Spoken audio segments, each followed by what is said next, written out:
네, 안녕히 계십시오. 네, 지금까지 미국 캘리포니아 주립대학교 손송원 석좌 교수와 이 시간 함께 하셨습니다. 자, 이제 더욱더 중요한 것은 국내 시장에서 시장 대응을 어떻게 해야 될까일 테 쏠려 있을 텐데요.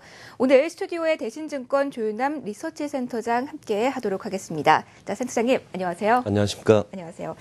이른 새벽부터 감사합니다. 많은 분들이 좀 밤잠을 설치시고 이 시간 기다리셨을 것 같은데요. 자, 일단 연준은 금리 동결을 선택했습니다. 자, 이 선택에 대해서 일단 센터장님 어떻게 보시나요? 시장의 해석이 굉장히 많죠. 네. 특히 어저께 미국의 장중의 그 주가의 흐름도 보면은 그 금리 동결을 이제 발표한 이후에 주가 급등했다. 그 이전서부터 이제 주가가 좀 올라가기 시작했다가 결국은 그 금리를 올리는 것은 아닌가. 그리고 10월 달에도 FOMC 때 이제 금리를 올릴 가능성이 있다. 이런 우려감이 대두되면서 다시 이제 제자리로 오거나 혹은 일부 주가는 빠지기도 했는데 소문에 사서 뉴스에 팔아라 이런 이제 그 형국이 나타났죠. 근데 가장 중요한 포인트는 과연 이 FOMC의 금리 동결을 어떻게 해석할 거냐가 이제 가장 중요합니다. 그래서 바로 제 생각의 결론을 말씀드리면, 미국 그 연준이 신흥시장의 금융 불안 혹은 신흥국가의 어떤 경기 불안, 그래서 나타날 세계 경기 불안에 대한 그 두려움, 이런 부분을 인식하기 시작했다. 이런 부분이 굉장히 중요합니다. 그 역사를 조금 이렇게 되돌려 보면은 2013년 5월이었었죠.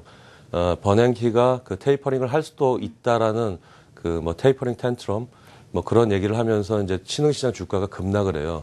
그래서 많은 신흥시장의 투자자들이 6월 FOMC에 그 다음 달에 있는 6월 FOMC에 버냉키가 시장을 좀 진정시켜주는 비둘기파적인 얘기를 좀 해줬으면 좋겠다라고 기대를 했는데 버냉키는 이것을 무시하고 무시했다는 표현은 좀 이상하지만 일단 미국 경제가 중요하다. 그래서 결국은 테이퍼링을 연내할 수도 있다라는 얘기로 이제 못을 박아버립니다. 그래서 주가는 더 빠지죠. 그러다가 2013년 6월 말에 이제 중국의 그림자 금융이 터지는데 이번에도 많은 분들이 이제 9월 달에 그래도 할 것 같다. 이런 걱정을 했던 거는 그동안의 FRB 행보가 사실은 어떤 신흥국의 금융시장이라든지 혹은 미국을 제외한 지역의 경제에 대해서 크게 신경을 안 쓰는 분위기였다고 이제 판단했기 때문입니다. 그런데 이번에는 그 미국도 쉽진 않았죠.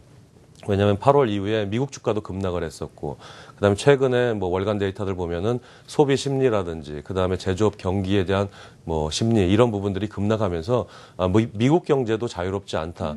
이제 이런 의식들 그리고 많은 이제 정치권과 경제학자들의 압박 이런 부분에 있어서 옐런도 자유롭지 않았다고 봅니다. 그래서 가장 중요한 시사점은 일단 미국을 제외한 지역의 유동성 확대와 경기 부양책, 그다음에 금융시장 불안에 대처하는 그런 어떤 일정 부분의 정책 공조화에 동조했다.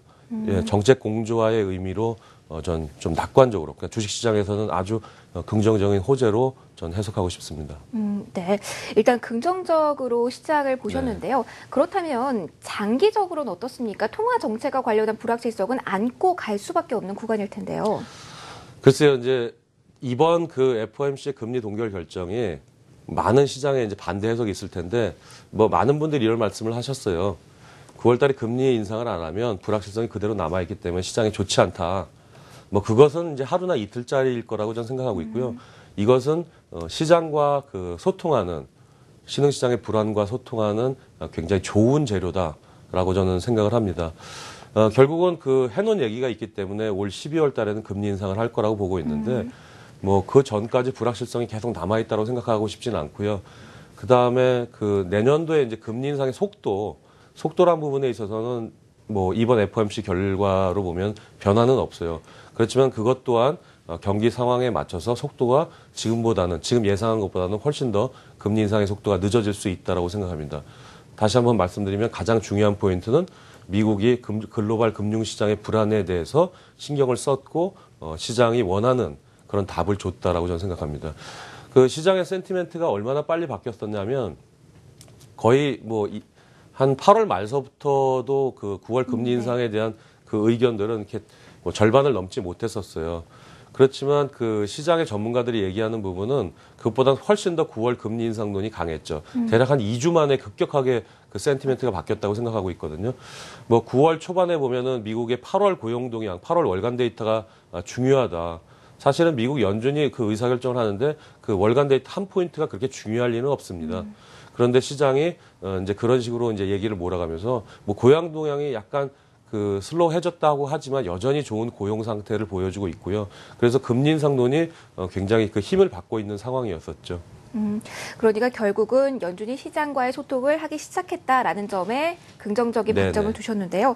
자, 그렇다면 한국의 경우에 외국인들의 자금 동향은 어떻게 예상하세요? 물론 이제 외국인분들의 그 해석도 중요할 텐데 네.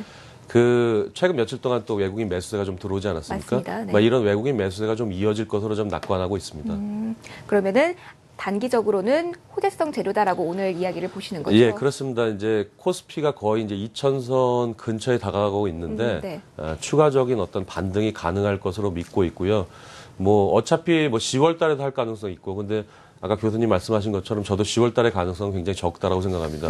그 미국 연준의 어떤 그 패턴들은 과거에 뭐 기자회견의 패턴도 있고, 그다음 정책 결정의 패턴이 있었는데 그 양쪽 하나 세 번째도 9월과 12월에 했고, 그 다음에 테이퍼링 선언도 12월에 했고, 이런 어떤 그 시기적인 유사성이 있거든요. 네. 이제 그런 점으로 봤을 때 연내 하겠다는 말을 수습하기 위해서는 만약에 하게 된다면 12월일 가능성이 상당히 높고요. 그리고 그 10월 정도 됐을 때도 보면은 미국의 이제 9월 데이터들이 계속 발표가 될 텐데 일단 센티멘트에 영향을 좀 받았습니다. 그러니까 실제로 실물이 많이 위축됐을 거라고 생각하지는 않고요. 센티멘트의 영향을 받았기 때문에 뭐 9월 그 월간 그 경제 통계들은 그렇게 좋지 않은 상황에서 미국이 10월 달에 금리 인상을 한다, 이런 어떤 걱정들이 막 올라오긴 굉장히 어려워요. 그래서 기본적인 어떤 안도 랠리가 혹은 안도감을 반영한 주가의 반등이 좀 더 이어지지 않을까, 그렇게 낙관하고 있습니다. 네. 그리고 국내 시장의 경우에는 환율에 상당히 민감하지 네네, 않습니까? 오늘 FOMC 이후에 달러와 주요 통화 대비 좀 약세를 보이는 모습이었는데 앞으로 원달러 환율은 어떻게 예상하세요? 결국 미국이 신흥시장 불안에 대해서 신경을 좀 썼다라면 결국은 원달러 환율도 좀 안정되는 쪽으로, 떨어지는 쪽으로 방향을 계속 잡을 가능성이 있다라고 생각합니다. 대략 한 1209원, 1208.8원까지 올랐었는데 1200원이 넘는 수준은 그 2010년과 11년에 봤었어요. 12년, 13년 뭐 주기적으로 일단 금융시장에 불안이 있었습니다만 원달러 환율은 1200원을 넘지 않았었고요. 1200원이 넘는 상황은 일정 부분 미국을 포함한 글로벌 경기의 둔화 가능성을 내포한 부분까지 어떤 가격이 그 반영을 했다라고 보고 있기 때문에 지금은 뭐 단기적으로 3개월, 6개월 내에 세계 경기 침체 혹은 심각한 경기 둔화가 올 거다라는 그 선택을 하긴 굉장히 어려워요. 그렇지 않다라면 역시 원달러 환율도 조금은 안정되는 쪽으로 연장 이어갈 가능성이 좀 있다라고 생각합니다. 네. 자, 이제 FOMC라는 큰 산을 일단 하나 넘겼는데요. 앞으로 국내 시장 투자하시는 분들 어떤 변수에 주목하면 좋을지 마지막으로 짧게만 점검을 좀 해주세요. 네, 앞으로 월간 단위 나오는 뭐 소비자 심리라든지 그다음에 물가라든지 뭐 그러니까 FRB의 어떤 발목을 잡았던, 이번에 금리 인상을 못하게 했던 그런 부분에 이제 그 월간 고용 통계에 대한 월간 그 경제 통계에 대한 시장의 어떤 반응들을 살펴보시면 좋을 것 같고요. 네. 아무래도 단기적으로는 이제 미국은 이제 한번 그 접었으니까 그다음에 중국에 대해서, 중국 증시의 어떤 방향에 대해서 좀 더 시장이 그 예민하게 반응할 가능성이 있습니다. 뭐 시장은 그래도 일단 주가의 어떤 반등 기조가 이어지는 뭐 그런 쪽으로 낙관적으로 해석하고 있습니다. 네, 알겠습니다. 오늘 말씀 여기까지 들어볼게요. 고맙습니다. 고맙습니다.